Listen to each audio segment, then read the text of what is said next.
रात के ठीक 2:47। सन्नाटा इतना गहरा था कि हवा के चलने की सरसराहट भी किसी चीख की तरह महसूस हो रही थी। शहर की सबसे ऊंची इमारत एपेक्स ग्लोबल का हेडक्वार्टर 27वीं मंजिल पर अनिल मल्होत्रा अपने आलीशान कैबिन में अकेला बैठा था। बाहर कांच की दीवारों से जगमगाता शहर किसी बिछी हुई बिसात जैसा लग रहा था, पर उस कमरे के अंदर एक काला भारी सन्नाटा था जो धीरे धीरे अनिल का दम घोंट रहा था। मेज के बीचों बीच एक मिट्टी का पुतला रखा था, कच्ची मिट्टी शमशान की ठंडी राख से बनी हुई। उसकी आंखों पर बंधा वो काला रेशमी रिबन जैसे किसी की किस्मत पर लगी आखिरी पट्टी हो, और उसके सीने में 3 लंबी पीली सुइयां गहराई तक चुभी हुई थीं। ये फिर यहां? मैंने तो इसे कल रात ही अपनी आंखों के सामने जलाकर राख कर दिया था, फिर ये सलामत कैसे है? गार्ड, गणेश, कोई है बाहर? जवाब दो। अनिल मल्होत्रा, एपेक्स ग्लोबल का वो साम्राज्य जिसे उसने खून पसीने से नहीं बल्कि दूसरों को कुचल कर खड़ा किया था। सफलता का नशा उसके सर चढ़कर बोलता था। जब दुनिया पूछती कि उसकी बेतहाशा कामयाबी का राज क्या है, तो उसका जवाब किसी ठंडे खंजर की तरह चुभता था। किस्मत कमजोरों का झुंझुना होती है।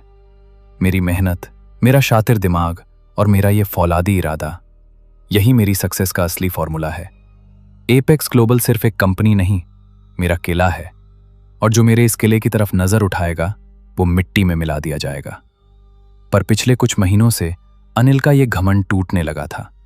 उसका सबसे बड़ा बिजनेस राइवल नमन अग्रवाल हर टेंडर, हर कॉन्ट्रैक्ट में उसे पछाड़ रहा था।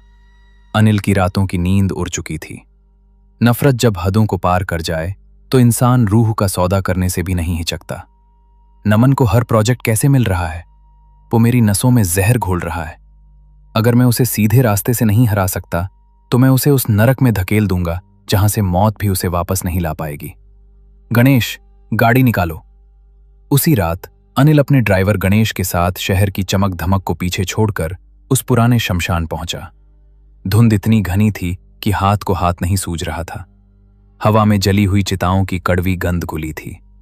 वहां धुनी के सामने वो अघोरी बैठा था, जिसकी जटाएं जमीन छू रही थीं और आंखें जैसे साक्षात यमराज की धधकती ज्वाला।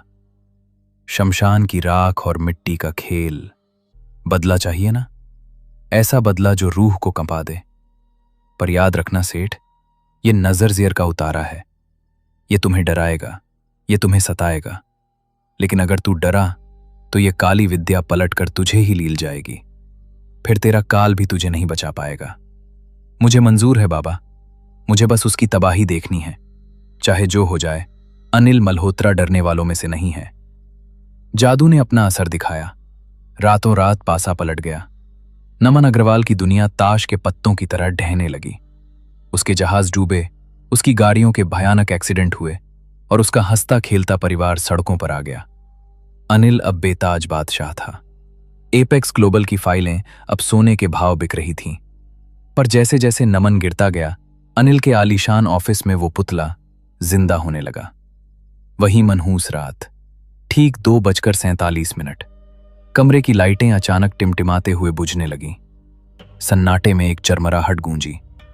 अनिल ने देखा उस मिट्टी के पुतले का सिर इंच दर इंच खुद ब खुद उसकी तरफ मुड़ रहा था। नहीं, ये नहीं हो सकता।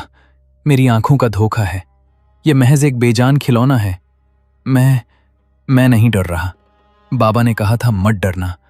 मैं नहीं डर रहा हूं। दूर हटो मुझसे। अनिल ने कांपते हाथों से पुतले को उठा लिया। जैसे ही काला रिबन खुला, उसकी रूह फना हो गई। पुतले पर नमन की नहीं, अनिल की अपनी फोटो लगी थी। सुइयां अब नमन के नहीं, अनिल के सीने में चुभने वाली थी। डर ही तेरा काल है अनिल। जादू पलट चुका है। सब कुछ खत्म हो गया। एपेक्स ग्लोबल का मालिक आज उसी सड़क पर बैठा है जहां कभी उसकी गाड़ियां धूल उड़ाती थीं। हाथ में कटोरा है और रूह में वो 3 सुइयां। तुम्हें किसी ने बर्बाद नहीं किया अनिल। ये सब तुम्हारी अपनी नजर का असर है। जो आग दूसरों के लिए जलाई थी, आज उसी में तुम हर पल जल रहे हो। अंधेरे में नमन का चेहरा गायब हो गया। अब सिर्फ अनिल की चीखें बची थीं, जिन्हें सुनने वाला अब कोई नहीं था।